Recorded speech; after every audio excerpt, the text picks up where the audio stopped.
Happy Sabbath. Good morning. I'm going to come on in on top of the music here a little bit early. I let it run a little bit because I was trying to find our live stream on Facebook, and I actually couldn't find it. Maybe it's there, but just not coming in on my screen here. But I have some news for people that are going to need prayer this morning, so I'm sorry we're a few minutes late. I was trying to get some last-minute prayer in about that and also just a little bit more information. I'll announce that after we sing a hymn. Let's open up this morning. We'll have Mr. Armstrong speaking on a subject I think many of you, including Anthony, welcome this morning. Fellow that works at I told you last night at the Bible study how I was kind of celebrating yesterday as I made the last payment on a major loan I had out because of some roofing work we had to have done here. And, you get a big loan paid off, you're kind of happy, so I celebrated. Was having a good conversation with Anthony, who works at that lender, yesterday, and Anthony said, "Stephen, I'm going to tune in on your program this morning." So welcome, Anthony, if you are in fact here with us. And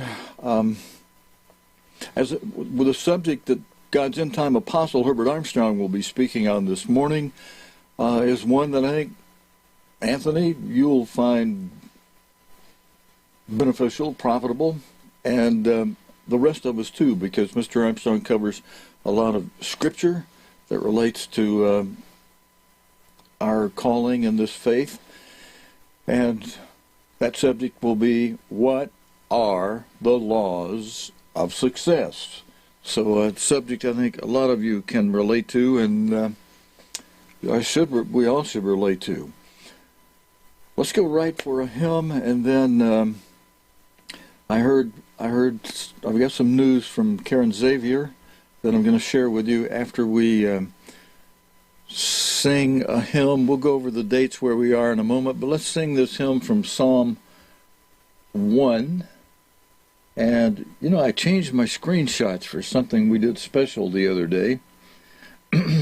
And, here's one right here. This will let me get the whole, it's got most of the screen for the Bible hymns in there.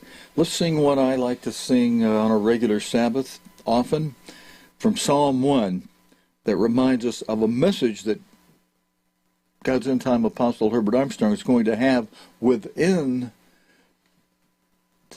his talk today about the laws of success, and that's based on something God revealed to us through David in Psalm 1. Blessed and happy is the man who never walks astray. Something we all should want to remember. Let's all begin together on verse 1. Blessed and happy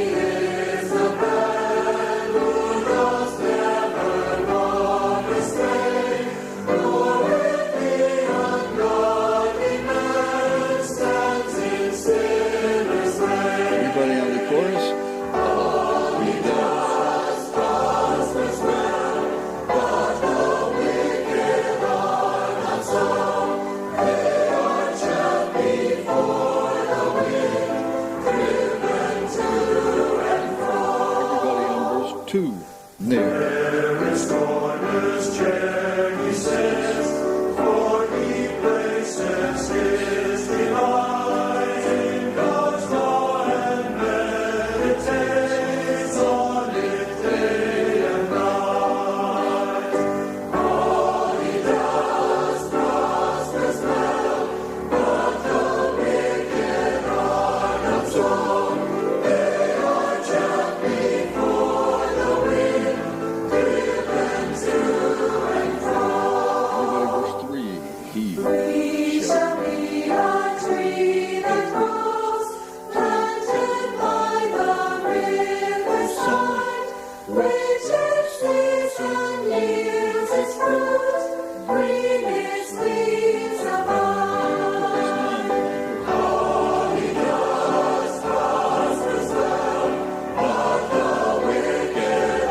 right, thanks to all of you who sang along with us on on that one.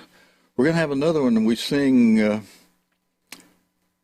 I think we'll do after we have Mr. Armstrong speak.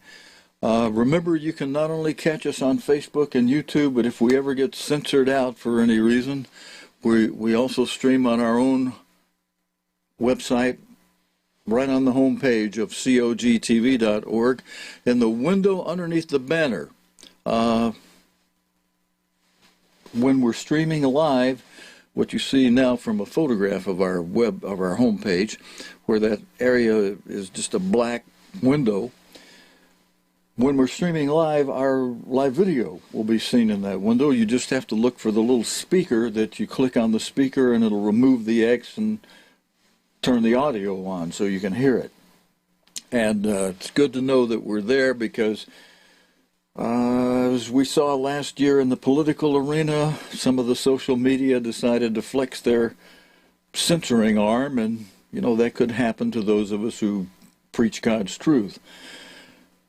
There have been a number of deaths that we're aware of in the past couple of weeks. Some who were people who were involved very much in God's work, who worked directly for God's work under Mr. Armstrong for a long time.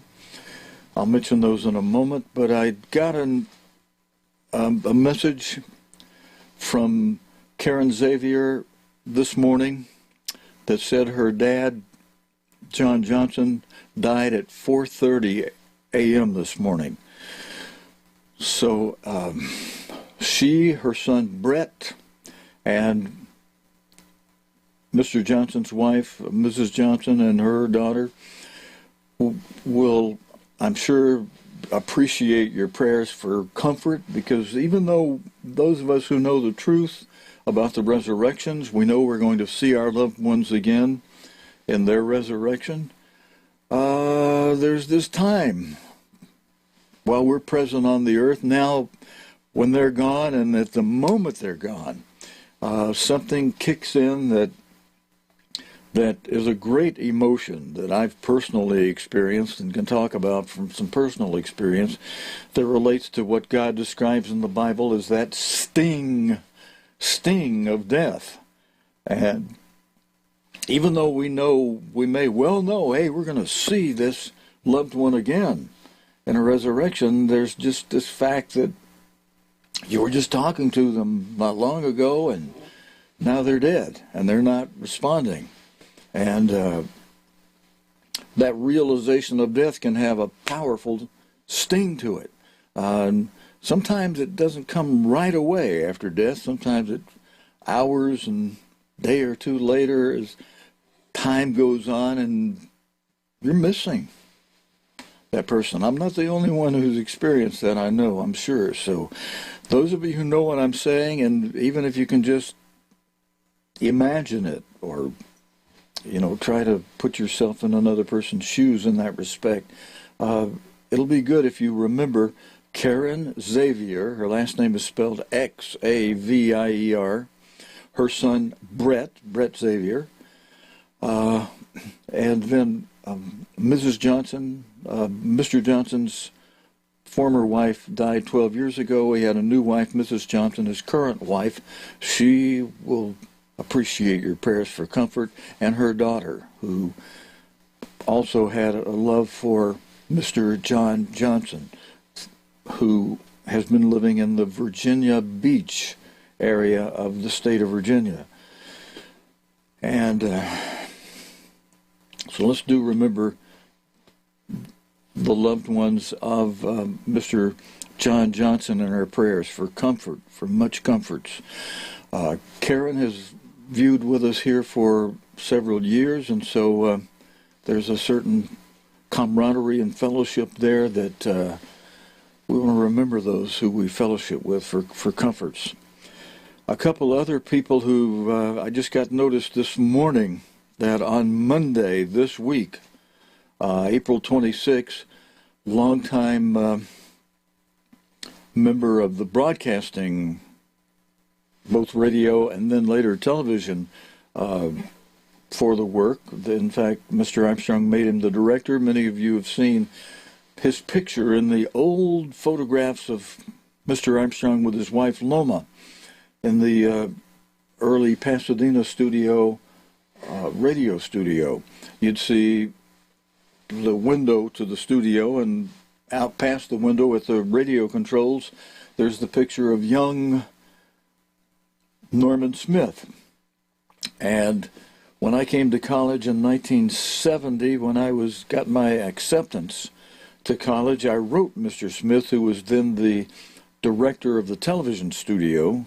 Well, he was director of all the broadcasting, his office was in the television studio. Well, I was working at a television station at the time I got accepted to college, and I had worked at 3 television stations since what's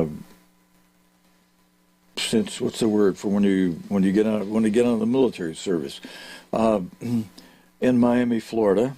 And so I wrote him, and I said, say, Mr. Smith, I'm working at this certain television station, which happens to be one of the stations that carries the World Tomorrow program.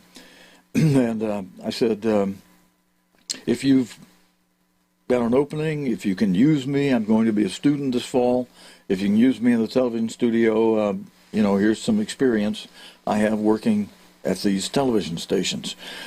Well, he wrote me back and told me as soon as I register, as soon as I report, check in, report to college, come right up to the television studio to see me. He already had plans for what he would have me doing.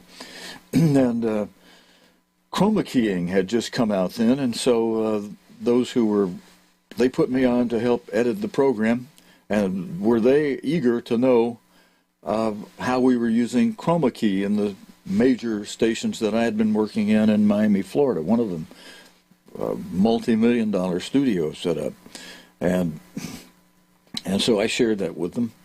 And then it came up that that was hard for me as a student. My class hours didn't work with their editing real well, because we'd be right in the middle of an editing session. I'd have to run off to a class, and the part that I had that was functional for the other, that stopped everything else if I wasn't there doing that, had three or four other employees just stopped till I got out of my classes and got back. So Mr. Smith said, well, I better move you to doing something else. And then while I was doing something else, categorizing film and what have you, I asked Mr. Smith, Mr. Norman Smith, I asked him, I said, Mr. Smith, the standard, are our contracts for the World Tomorrow television program, are they under the standard rate and data service? Are they the standard contracts? Most television stations, in fact, I had checked before I left Miami to find out that, yes, our World Tomorrow program in Miami was under standard rate and data contract. It's a contract. This service is a national service, and at that time, there may have been some few exceptions, but all television and most all radio stations, whenever they sold airtime to somebody other than the network, in other words, when they sold airtime to the World Tomorrow program, it came under what's called a standard rate and data service contract. Well, that contract is printed in the back of the standard rate and data service booklet that lists every television station in the country. I think later they may have divided them up by states into separate books, but at the time, there was only so many television stations in the country back in 1970, and every station was listed in this book, and the rates, how much they charged for a half hour of broadcast time. Well, the contract, the standard contract, unless you modified it, provided for a number of promotions that were included as part of the price you paid for your half hour of airtime. And so I asked Mr. Smith, are we taking advantage, are we utilizing the promotions that are part of our contract according to standard rate and data service contract? He said, well, I don't know. And he said, what is this? So I showed it to him and explained it to him. He said, I'll have to get a hold of one, Mr. Armstrong, and two, our media people. Before I see Mr. Armstrong, I'll contact our media people and see if we're using that and if all those contracts are on all our stations. And I think Mr. Rader had been coordinating that then with the media. And after he checked, and Henry Cornwall, and after he checked with them, he got back to me and said, Stephen, you're absolutely right. Every one of our contracts is standard rate and data service contract. That provision is in there. We are entitled to that. And guess who I'm going to put in charge of that operation? Now, that promotion included the station, I forget the exact number now, but it was a lot. It was like 52 30-second promotions per week, video promotions, full video and audio, and full video, and a 10-second slide, something like 104 of those per week, scheduled, throughout the day, during station breaks, for all 7 days before the World Tomorrow program would air. And so I had about a dozen people that Mr. Smith put under me, and I'm working 20 hours a week as a student, part-time, 20 hours a week. I had about a dozen people Mr. Smith put under me to coordinate that. People who would write the copy for the video, people who would do the artwork for the slide, people who would put the slide together, the editors who would edit the video promos and select the music for it and the audio. That was a real team effort we had to coordinate. And then I also had to work with Jerry Smith, who shipped out the regular program, because all of a sudden it got dumped on Jerry. Now he's got this extra job of having to mail out these 300, however many stations we had then, 200 or 300, video promos each week. And then I had somebody else up in the filming department which put together the little glass and metal slides and stuff those in an envelope with the copy that we created, the 10-second copy that their local television station announced would read to go along with that slide. I didn't mean to get so off sidetracked on that one, but with the death of Mr. Norman Smith this past week, it reminded me of when I worked my first 2 years as a student in the television department under Mr. Smith. Wonderful man to have worked for. Mr. Armstrong loved him. Tom Williams, who sent out the notice this morning in the weekly Spokesman's Club Internet topic session, mentioned how Mr. Armstrong appreciated and praised Mr. Norman Smith for a time in his early broadcast days when Mr. Armstrong came down with a flu that got so bad, a cold turned into a flu, became, as Tom explained it, a bronchital situation, and Mr. Armstrong wasn't able to broadcast for a couple of months. And Mr. Norman Smith, Mr. Armstrong says, Mr. Smith, as a young man then, maybe still a student, but when Mr. Armstrong was sick, Mr. Smith took Mr. Armstrong's older broadcast, recordings of older broadcasts, and would edit out the names of any expired world leaders that had been mentioned as if they were current, who were no longer in office, and would edit out any current event mentions that would no longer be current because of taking older broadcasts and re-editing them so that during those couple or 3 months when Mr. Armstrong was sick, the broadcast was continued daily and sounded like new broadcast because of Mr. Norman Smith's very creative editing of them. So there's some praise that Mr. Armstrong especially gave to and appreciated in Mr. Norman Smith, who, again, he died this past Monday, April 26th. And then another man I worked with in that television studio who worked under Mr. Smith died just a couple of weeks before that, on April 14, that would have been a Wednesday, a couple of weeks ago, last Wednesday, April 14, Lee Pettyjohn, who did numerous functions in the television studio. When I was working there, he handled the engineering, made sure all the colors of everything were kept according to broadcast standards with those fancy little controls you have down there to do. He showed me how to operate them a few times, and I said, yeah, okay, I'm glad you're doing that. That's complex. And he did a wonderful job at that. And I remember when we had some event in the auditorium. I was operating a camera from the mezzanine up on the second level up there above the auditorium floor. And we had one shot. We needed 2 shots. We only had one camera that could get those 2 shots. And Mr. Pettyjohn said, oh, well, we're going to have to forget that shot. He was directing it from the studio at that time. I said, hey, Lee, I can get that shot. He said, well, you're going to have to change the... you have to change the level, because when you panel, you got to change the focus, change the level, blah, blah, blah. I said, Lee, I used to work in a television station where they used to put incredible shots on me. I said, I can handle this shot. And, of course, some of those shots they gave me were so incredible. I blew them so many times, and I was about to be fired if I blew it another time.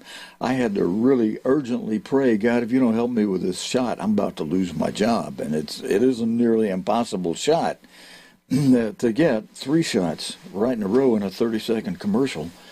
And I prayed an earnest prayer, and I was actually amazed when I was able to get those 3 shots, change the tilt, change the focus, change the pedestal level, everything. And it came off after an earnest prayer. Well, the shot that we were going to do in the auditorium, by comparison to that past shot, was piece of cake, nothing. I had to change focus, change pan tilt, and I had to change the level. There was a control on the camera where I could myself change the brightness level, whatever it was, on the signal went out. And so Lee, I said it so confidently I can handle that shot, Lee, that he said, okay, time for the shot, go, Steve. And I did it. And Lee's voice actually showed he was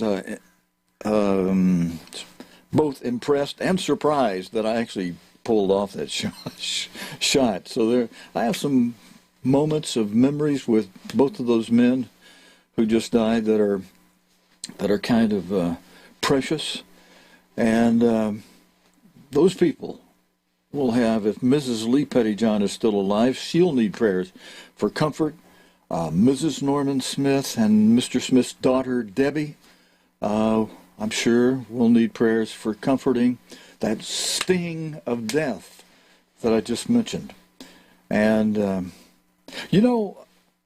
those of us, God gives us some encouragement. We're going to feel that sting of death, but we can get past that, especially with brethren asking God to bring comforts to us. Hey, and Brett, Karen, your son Brett's being the grandson of John Johnson. I know someone whose grandfather just died that I'm going to ask to pray for Brett, and maybe that person will want to contact Brett. So if I can get a mailing address for those who want to send cards from you, Karen, I'm going to share that on the weekly bulletin page, maybe even right here on the Facebook Sabbath Service page. And if you don't mind, if I share that picture of your dad that you sent yesterday, that was a very nice picture. I see a lot of character in the face of Mr. John Johnson. And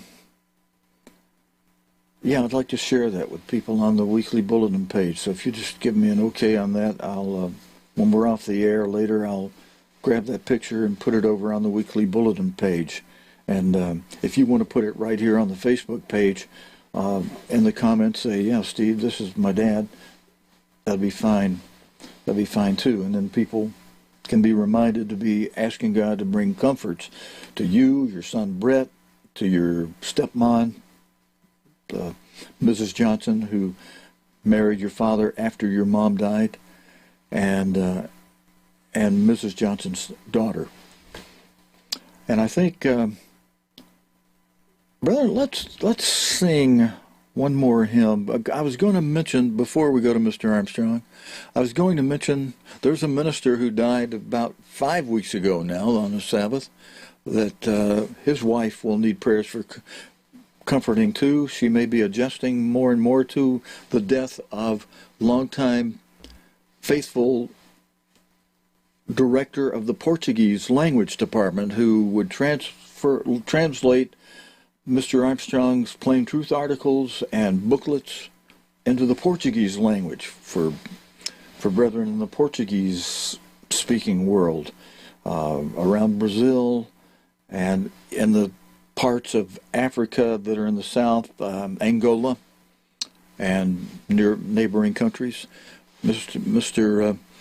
Graham Davies did all of that translating work and would speak to ministers in those areas who only spoke Portuguese and explain to them what would be happening in the work, especially post 1994 era, when a great falling away apostasy began to hit us, that we are still adjusting to and working out as scattered brethren amidst great division that has occurred. Mr. Davies never created a division like some ministers did. He served scattered brethren in a very loving and encouraging way, especially putting some emphasis on 1 Corinthians 11:19 to help us understand what's going on during this apostasy, this great apostasy that happened with us. And Mr. Davies would point to a scripture I just mentioned to you that helped us understand, oh, this is why God is allowing this. It's part of it's a end-time test similar to what God allowed with Abraham and Isaac.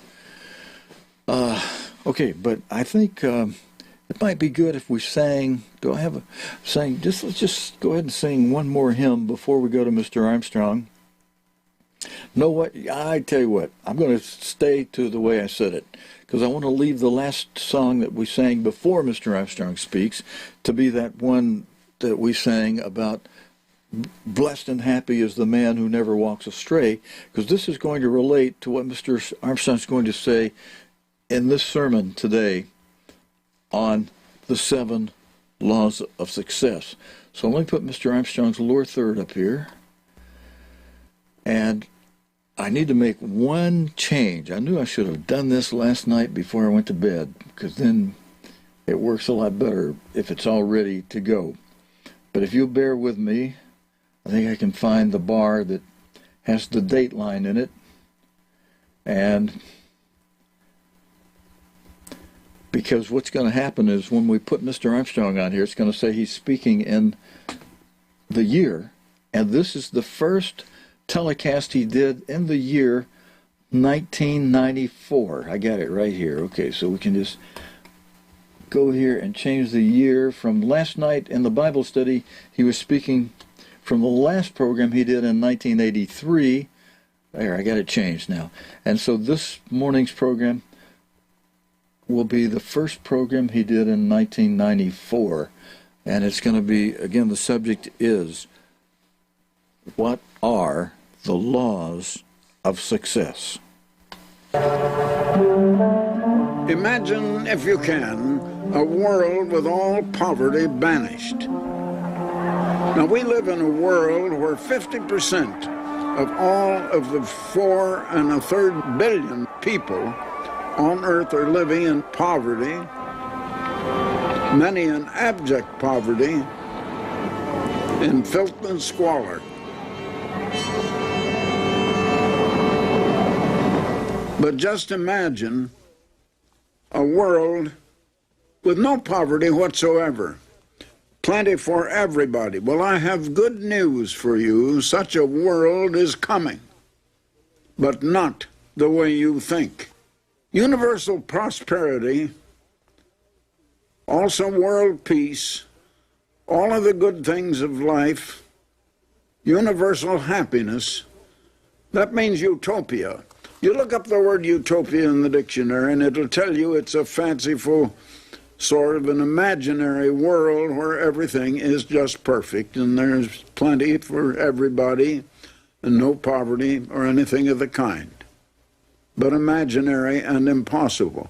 Well, why should it be impossible? Now, when it comes to prosperity, and we think of that as material prosperity, all material wealth comes from the ground, and there's enough of it in the ground to supply for all that is needed for happiness and peace for every man, woman, and child on the face of the earth if we just used it properly and if it were properly developed. Why do we hear so many talk about God's poor, as if God loves only the poor? Does God love the poor and hate the wealthy or hate the prosperous? Does God love failure and hate success? Let me read you a little of what God himself says in the Bible. In 3 John, the 2nd verse, we read this: Beloved, I wish above all things that you may prosper and be in health, even as your soul prospers. God wishes above all things that we might prosper. Now again in the first Psalm and in the first 3 verses, we read this: Blessed is the man who walketh not in the counsel of the ungodly, nor standeth in the way of sinners, nor sitteth in the seat of the scornful. But his delight is in the law of the Lord. Now that seems a little bit strange, because the Christian, that is, traditional Christianity as a religion today, is claiming and has claimed through the years that the law is done away. The law of God they view as a terrible thing. Well then, why does it say here in the Psalms, Blessed is the man that walketh not in the counsel of the ungodly, nor standeth in the way of sinners, but his delight is in the law of the eternal, and in his law doth he meditate day and night. Not very many meditating on God's law day and night anymore today. And yet a blessing was pronounced there on the one who does. Now in Genesis 39, verses 2 and 3, And the Lord was with Joseph, and he was a prosperous man, and he was in the house of his master, the Egyptian. The Lord was with him, and that the Lord made all that he did to prosper. There was a man who was obedient to God, and God prospered everything that he did.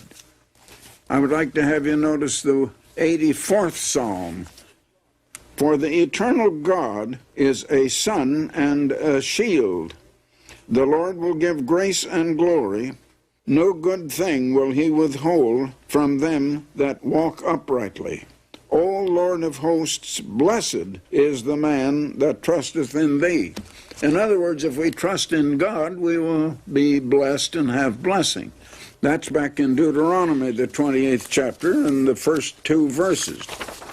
And it shall come to pass, if thou shalt hearken diligently unto the voice of the eternal thy God, to observe and to do all of his commandments. Now, there is, if you do his commandments, and yet traditional Christianity has preached all along that the commandments are done away. Jesus came and nailed the commandments to the cross, they try to tell you. You can't find that in the Bible. That is not true. But it has been taught, nevertheless.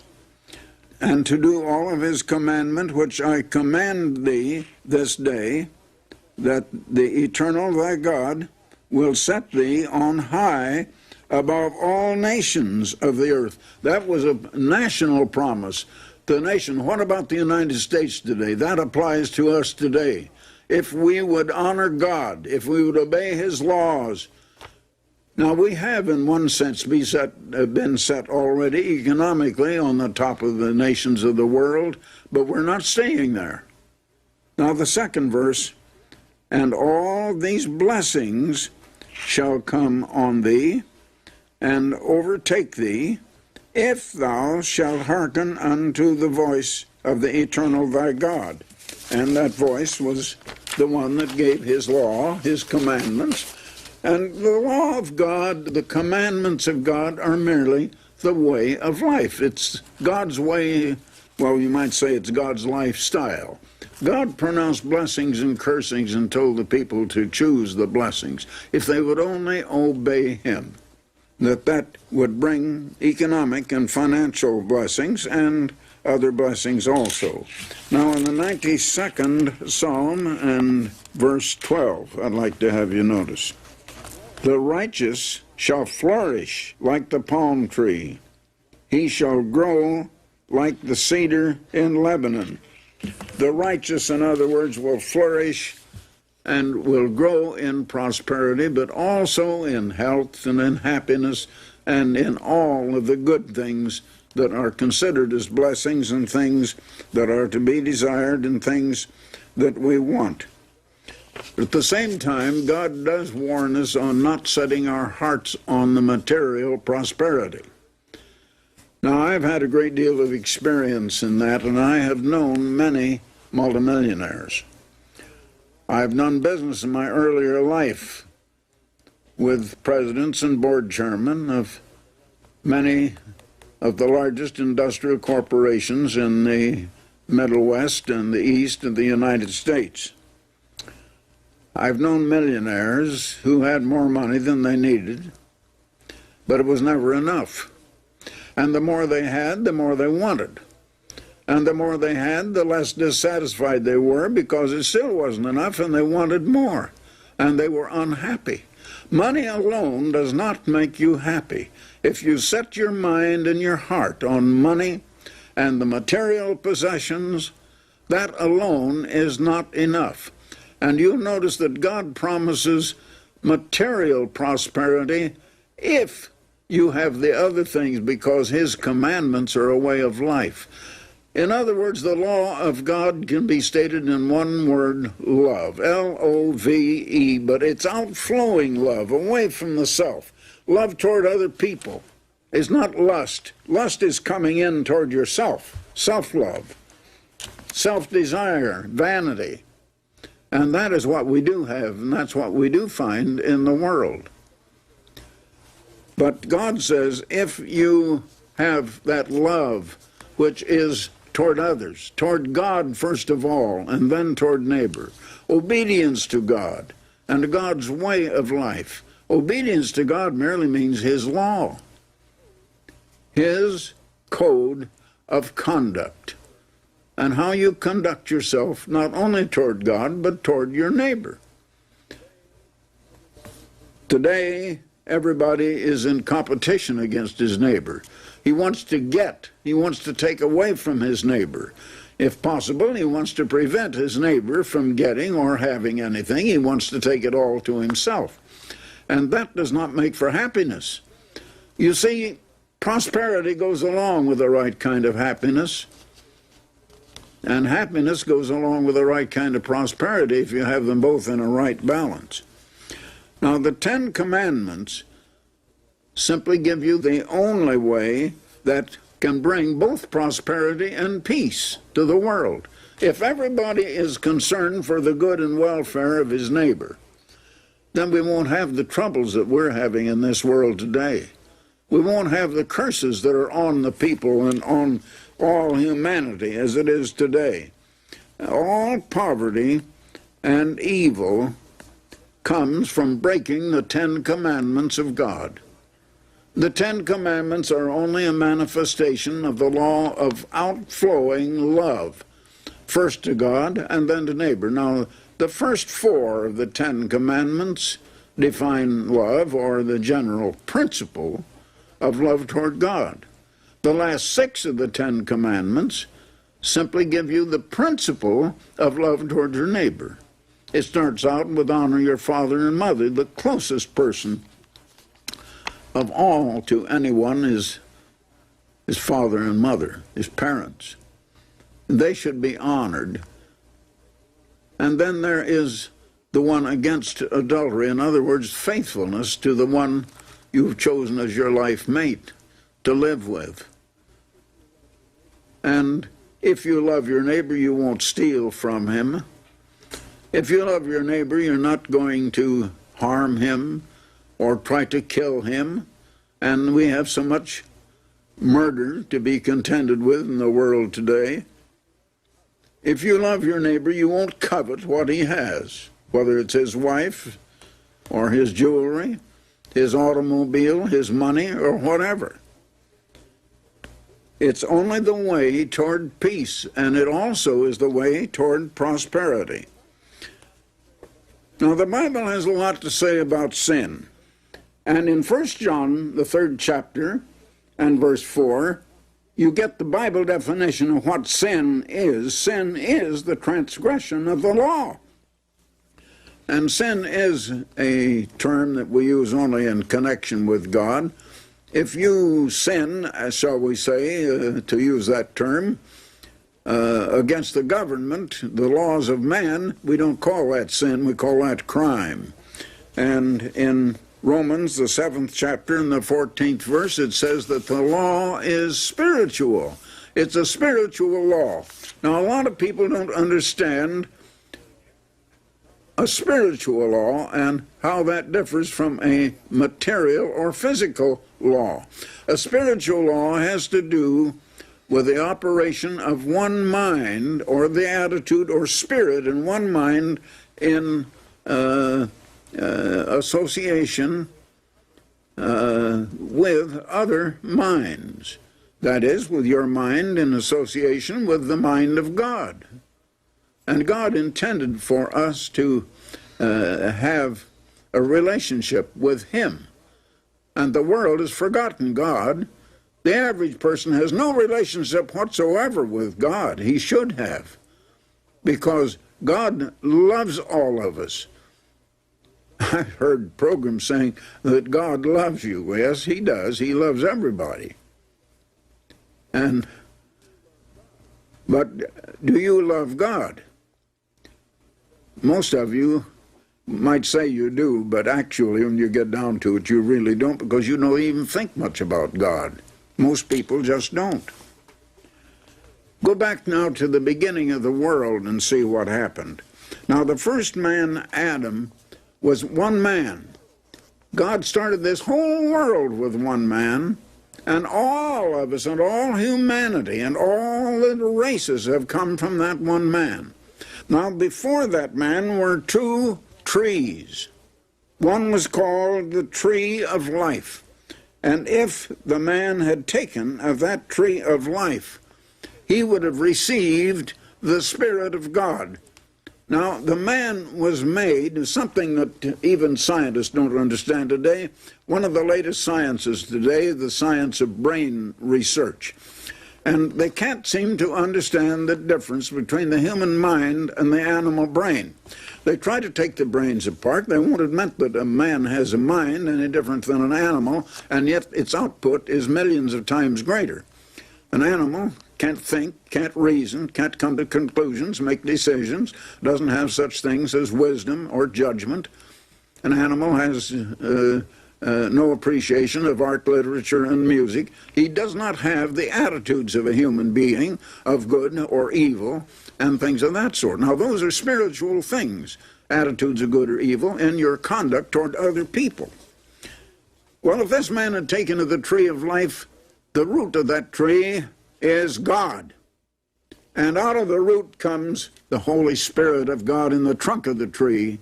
And it comes up, and if you have it coming into you, it'll produce the fruit of love and peace and joy and prosperity and happiness and all of the good things of God and the things of God's law. But there was also another tree in that garden, And that tree looked very pleasant and inviting to Mother Eve.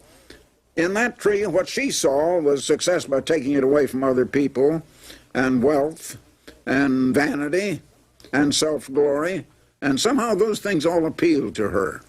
The root of that tree is Satan the devil, and the trunk was the spirit of Satan, and the real fruit that it produced was unhappiness and competition, strife, destruction, murder. It was all of the evils that are taking place and besetting all humanity on this earth today.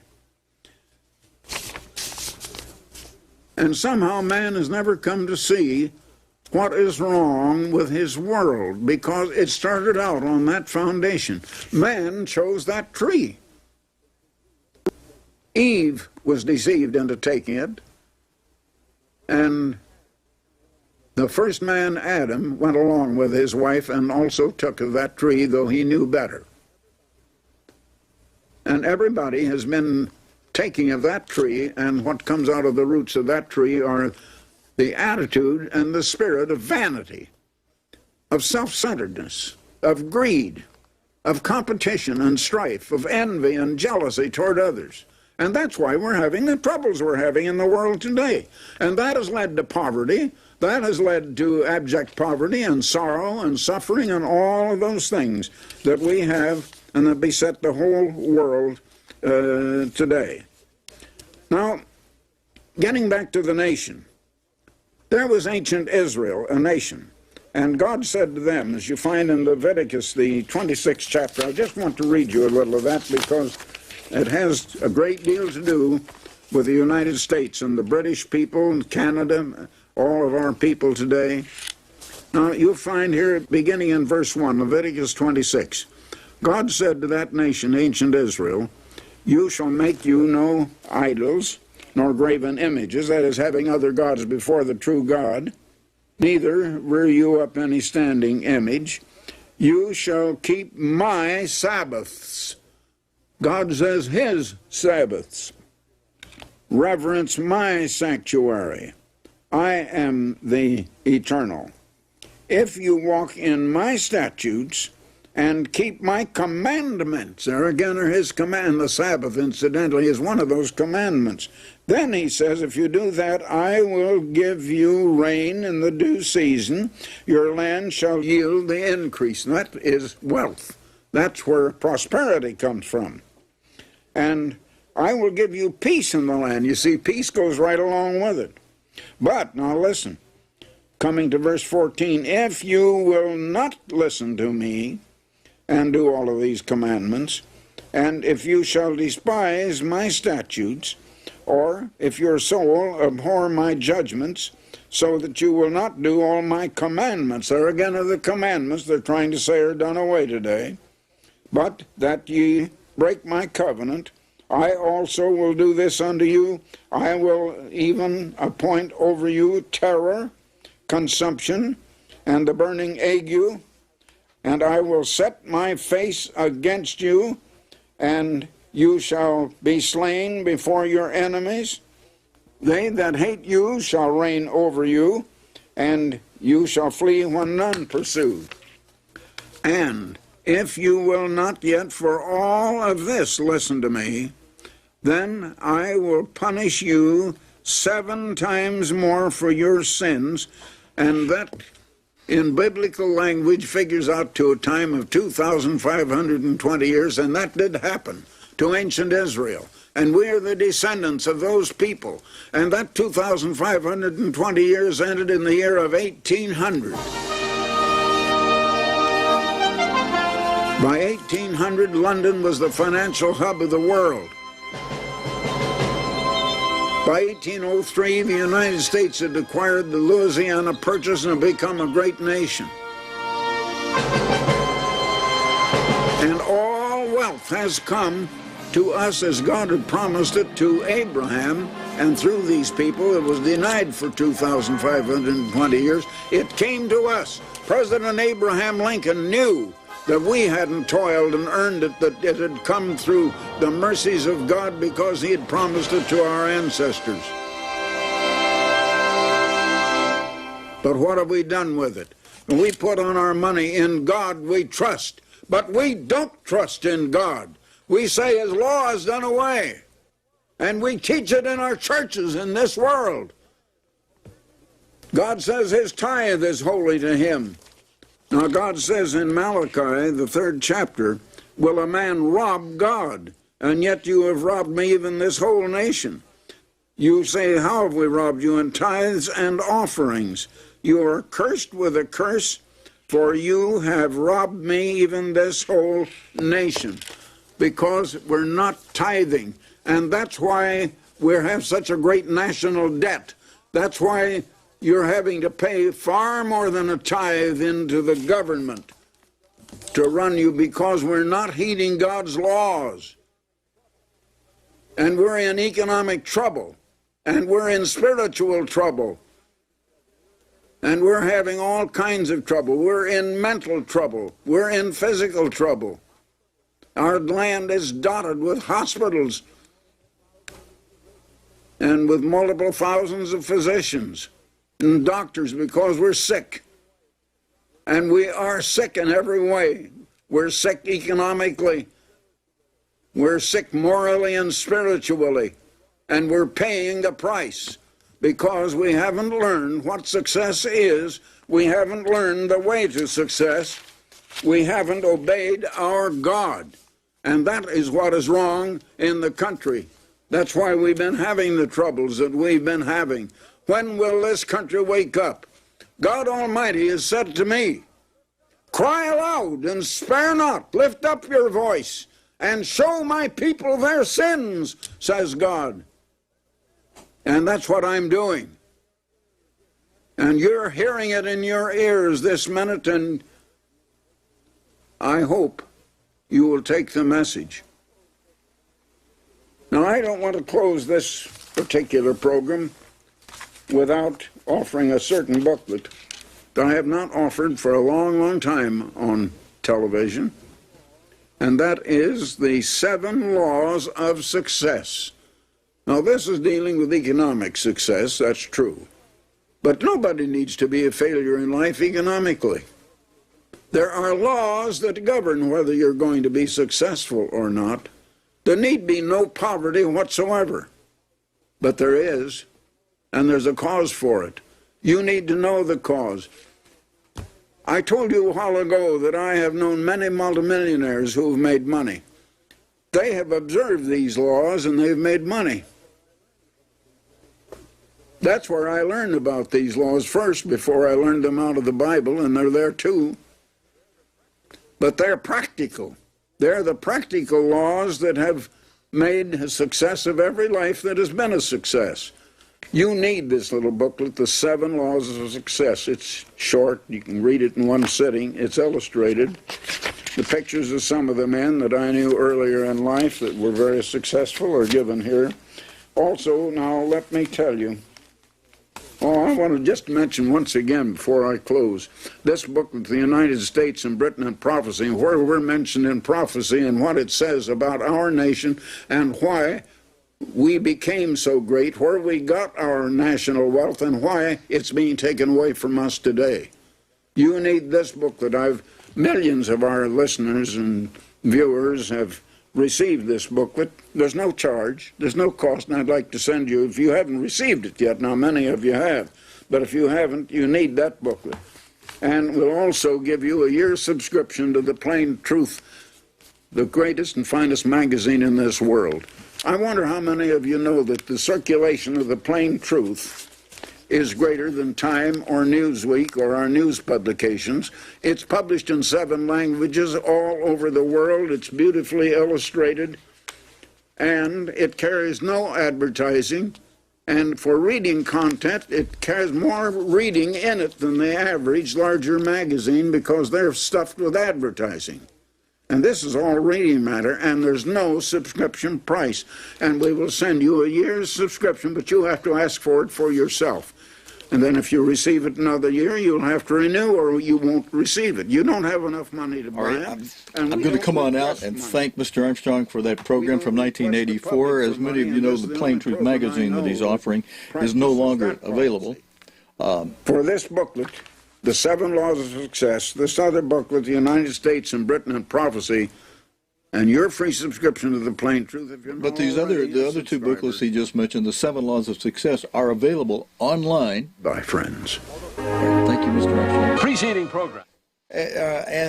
So not only is the booklet that he offered, it's more like a book, The United States and Britain and Prophecy, is not only available online, it's available, by the way, from our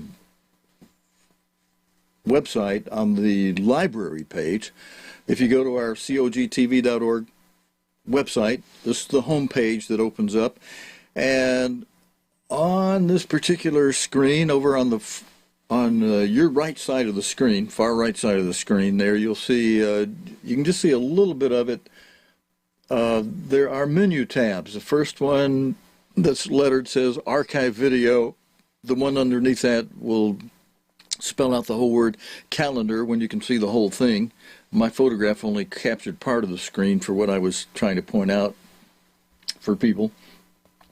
This one, I got a shot. You can see a little bit more of it in this shot. Okay, yeah, now you can see more of the menu tabs. You got Archive Video, you got Calendar, you got Contact, and if you keep going down in alphabetical order, you'll find one starting with an L that's for Library.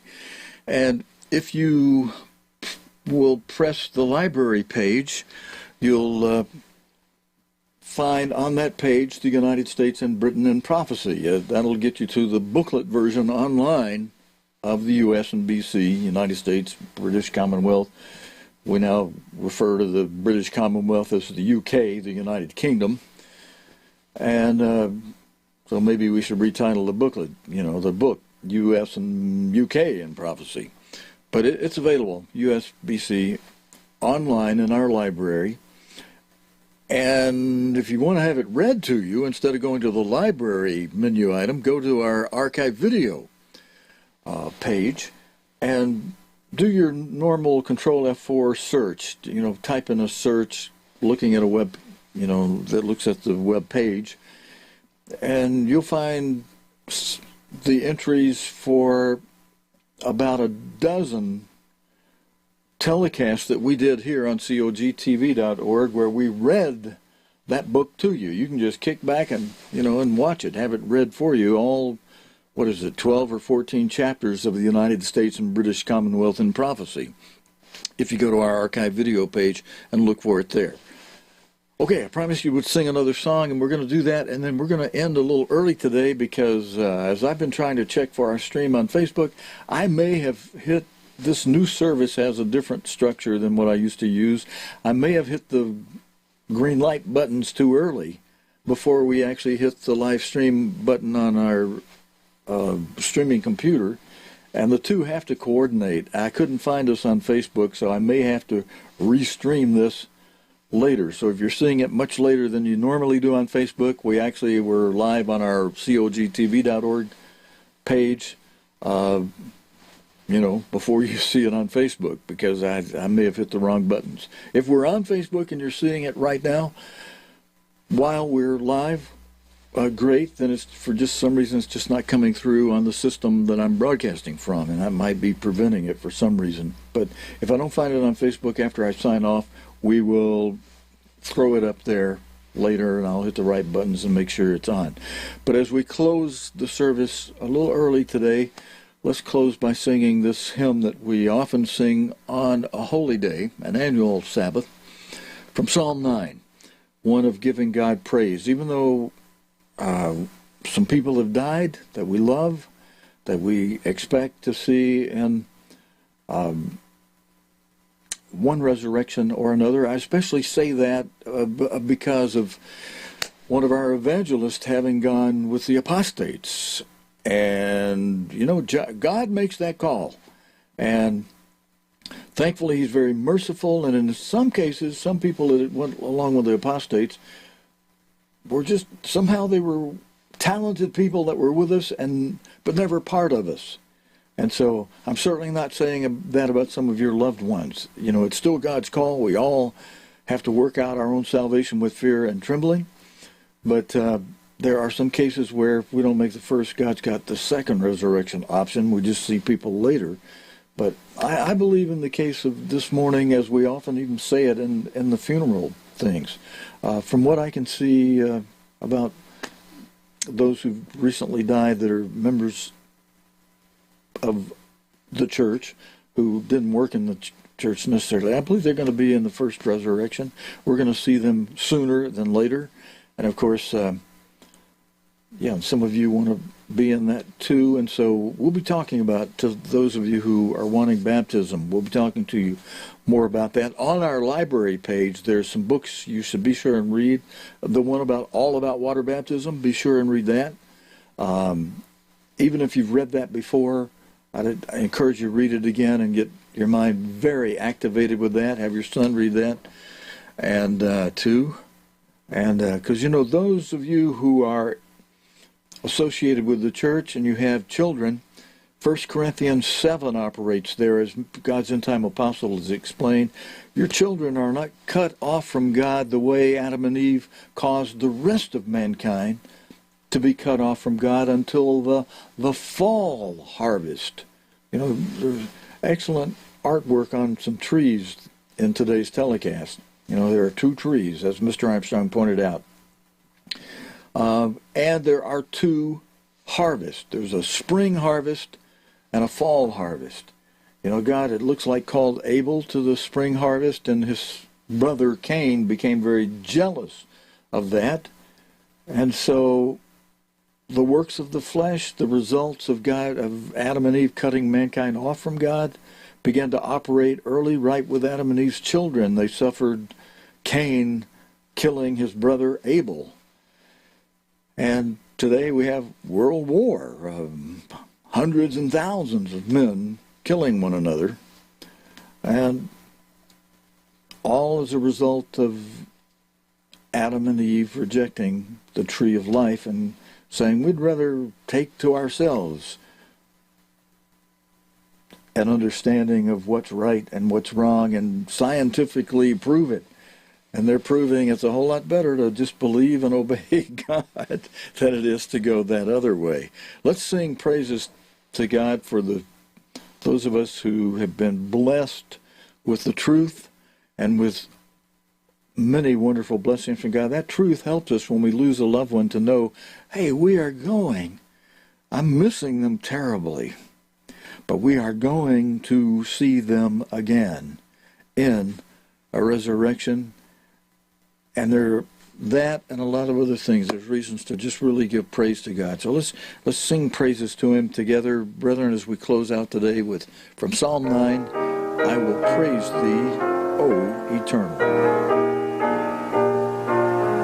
Everybody beginning with verse 1. I will praise Thee, O Eternal, I will show forth Thy great works, O Thou Most High God, eternal, I will sing praise to Thy name.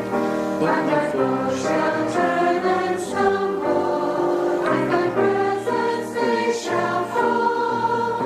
The eternal Judge is rightly, and forever He will rule. Everybody, verse 2, the eternal is forever. He destroys all wicked men. He removes their name forever. Even their memory dies. But He judges all with fairness. He will rule with equity. All who know His name shall trust Him. He will not forsake His own. Everybody on verse 3, 2. The Lord who dwells in Zion, sing to Him and praise His name. Tell His deeds among the nations. Tell all His glorious works. He avenges all His people. He will not forget their cry.